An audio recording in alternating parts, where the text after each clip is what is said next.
शाह, श्रीनगर और जम्मू में सरकारी बंगलों पर काबिज कानून साज महकमा पहले ही ऐसे 35 काबजीन की तफसीलात जमा करा चुका है। साबिक वुजरा और साबिक कानून साजों के 48 बंगलों को गैर मजाज तौर पर रखने से मुतल्लिक मफाद आमा की अर्जी की समाअत करते हुए जम्मू में हाई कोर्ट के डिवीजन बेंच ने 15 दिसंबर तक मतलूबा मालूमात तलब की, जब इस केस को दोबारा शुरू किया जाएगा।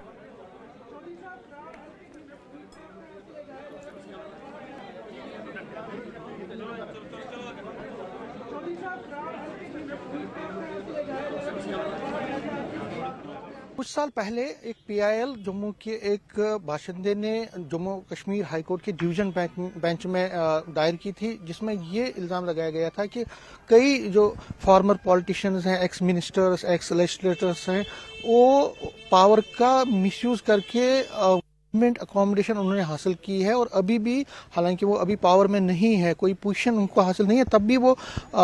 इन अकोमोडेशंस में, इन बंगलोज में रहते हैं। इस पर अब डिवीजन बैंक ने अगर हम पिछले 1 साल की बात करें तो बहुत ज़्यादा संज्ञान लिया है। पहले 35 ऐसे एक्स लेजिस्लेटर्स और मिनिस्टर्स की डिटेल्स सबमिट करने को कहा गया था एस्टेट डिपार्टमेंट्स को, जिन्होंने ये बंगलोज ऑक्यूपाई किए हैं, लेकिन अब दोबारा कुछ दिन पहले 13 और ऐसे मिनिस्टर्स और एक्स मिनिस्टर्स और लेजिस्लेटर्स की डिटेल्स एस्टेट डिपार्टमेंट को कहा गया है कि वो फर्निश करे डिटेल्स हाई कोर्ट के डिवीजन बेंच में। हाई कोर्ट ने बेसिकली, मैं आपको ये कहना चाहता हूँ कि जम्मू कश्मीर सरकार ने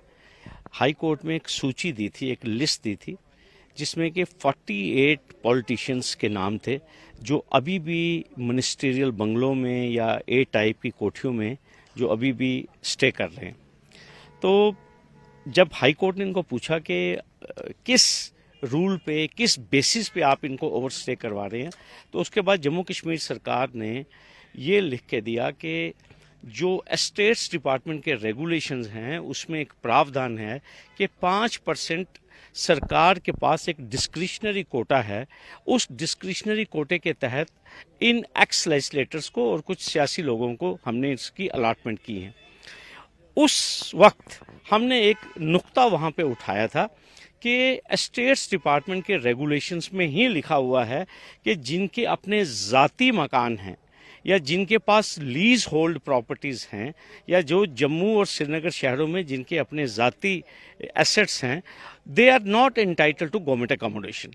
तो हाई कोर्ट ने याचिकाकारी को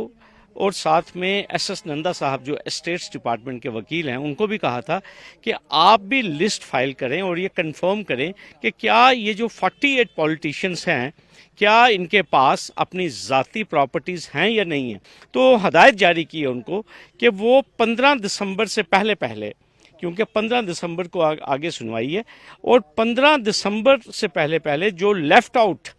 13 ऑक्यूपेंट्स हैं उनकी भी सूचना जो है वो दायर करने के लिए खंडपीठ ने कहा। क्या लगता है कि जो पेशरफ्त हो रही है, क्या आपको लगता है कि अब एक्शन होगा, क्योंकि आप लोग बड़े टाइम से डिमांड कर रहे हैं? देखिए, 2020 में, this is PIL number 17 of 2020, professor SK Bhalla versus state of JNK, 2020 से हम लोग इस बात के ऊपर जोर लगा रहे हैं कि जम्मू कश्मीर में एक कानून होना चाहिए। देखिए, इसी हाई कोर्ट में एस्टेट्स डिपार्टमेंट ने लिख के दिया है कि 200 से ज़्यादा पॉलिटिशियंस जो हैं हमने उनको बेदखल किया है, और जैसा कि आप बखूबी जानते हैं कि उमर अब्दुल्ला साहब को बेदखल किया गया, महबूबा मुफ्ती को किया गया, फिर उसके बाद चौधरी लाल सिंह जी को बेदखल किया गया, हर्षदेव सिंह और कितने पॉलिटिशियंस जिसे कहते हैं जो कि जम्मू कश्मीर में। लेकिन ऐसी क्या खास बात है कि ये जो एक स्पेशल ये जो क्लास है 48 लोगों की, हालांकि इनके मुतल्लिक भी लिख के ये दिया गया हाई कोर्ट में कि हम फेज मैनर में अविक्शन कर रहे हैं, लेकिन all of a sudden Jammu Kashmir सरकार ने यू टर्न लिया और कहा कि हमने डिस्क्रिशनरी कोटे के तहत, और बड़ी मज़ेदार बात है,